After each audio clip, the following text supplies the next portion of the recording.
Salut les petits loulous, ici Greg alias GTech FPV de la team Taras.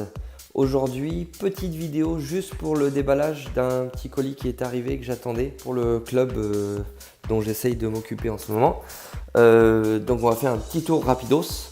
On est en train d'essayer de fabriquer un système vidéo pour le public pour avoir les 4 images des pilotes, de 3 pilotes plus une caméra. Donc du coup des kits pour réceptionner donc la vidéo. Les récepteurs vont pas tarder à arriver. Du coup bon, il y aura 3 antennes supplémentaires. Ici pour se faire une grande rallonge pour la première grosse lipo. Et ici en fait c'est des petits kits pour les 3 récepteurs où dedans j'aurai la petite prise JTS pour l'alimentation du récepteur, et à chaque fois il y aura un in et un out en XT60 pour pouvoir les ponter. Donc soit j'emmène qu'un récepteur et à ce moment là je pourrai alimenter ce récepteur tout seul, soit je prends les 3 et à ce moment là je pourrai tout simplement les ponter sur le pied pour qu'ils soient tous alimentés par la même lipo. Voilà, donc de quoi pouvoir commencer un petit peu le montage de ce fameux écran. On a une démonstration le 3 juin avec la team Taras et le club d'aéromodélisme de Pont-Clé du Dauphiné. Donc du coup voilà, on essaye, il ne nous reste plus qu'une semaine pour tout préparer, donc ça va être un peu short mais on va se débrouiller. D'ailleurs hop là, je suis en train de préparer plein d'autres trucs là. Donc on essaye de fabriquer un petit ring. Là je vais essayer de fabriquer des flags avec des cannes à pêche Décathlon, enfin bref, plein de tissus. Ça va être un peu la course cette semaine, mais on va essayer de s'en débrouiller. J'ai aussi donc un de mes 3 pouces qui est en réparation, donc bon voilà, il faut qu'on avance, mais ça va le faire. Voici la suite. Donc du coup, ayant reçu un peu du matériel ce matin, j'ai commencé à bricoler. Donc l'idée c'est que je vous fasse voir un petit peu ce que j'ai préparé. Donc là l'idée en fait c'est d'alimenter 3 récepteurs Diversity qu'on va bientôt recevoir, je pense, qui sont en prise JST. Donc l'idée c'est une grande rallonge que je viens de fabriquer en XT60. On branche une lipo. Cette lipo ici, hop là, elle arrive, on la branche dans le premier connecteur. Ça va alimenter mon premier récepteur et en plus ça repart, hop, pour faire l'alimentation tac du deuxième récepteur, et ça repart pour faire l'alimentation du troisième récepteur. Et il y a quand même un redépart au cas où on ait besoin d'alimenter quelque chose.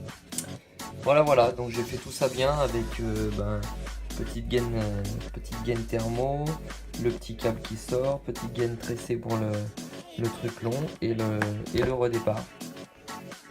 Voilà, donc là on n'attend plus que les récepteurs, les antennes on les a reçues, et après on fera certainement des impressions 3D pour pouvoir mettre les 3 récepteurs sur une barre en T.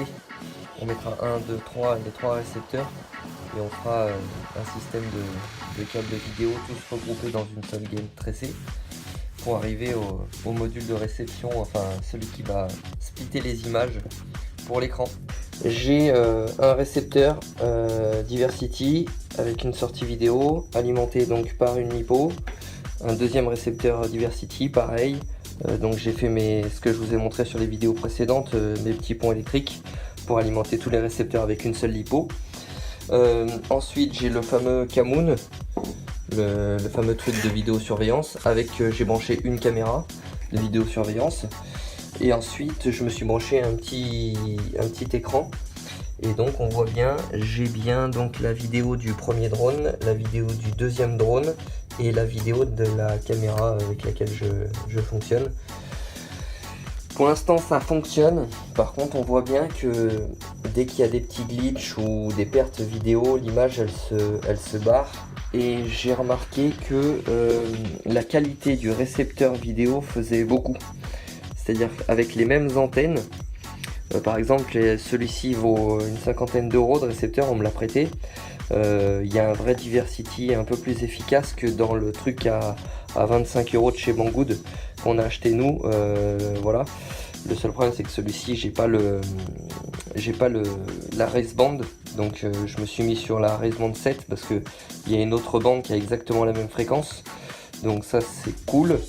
Mais voilà, donc du coup ça c'est sympa, c'est pas cher, mais déjà a priori c'est marqué alimentation 12 volts. Là j'ai une Lipo 4S, il a tendance à chauffer pas mal, donc enfin je trouve une solution, peut-être une Lipo 3S seulement pour alimenter pour la journée, ou un régulateur. Il va falloir que je voie, je sais pas trop. Donc voilà le petit système. Donc ça bien évidemment, donc c'est en HDMI, c'est la sortie HDMI du Camoon. Avec la sortie HDMI on pourra le mettre donc le jour de l'événement sur un écran 60 pouces, un grand écran pour le public. Là d'après ce que j'ai compris je peux faire disparaître l'heure et tout ça, donc je vais regarder un peu dans les menus. Il y a plein de, là c'est marqué cam 1, cam 2, tout ça je peux faire, on peut tout enlever. On va d'ailleurs en profiter, on va tout enlever, ça sera plus simple, ça fera un écran plus propre. Voilà, donc ça fonctionne, mais bon, ça on le savait, hein, dès qu'il y a des petits glitches ou quelque chose, une perte un peu de signal, et ben ça fait un écran noir, ça disparaît ou ça fige, peu importe. Donc du coup nous on a optimisé, on a mis des antennes qui a priori étaient vraiment pas mal pour le prix qu'elles valent. Donc elles sont toutes neuves, ça devrait le faire nickel normalement pour l'événement. La réception est juste à côté du circuit, donc le circuit est tout petit, il va pas très loin, donc ça devrait le faire. Voilà, ciao.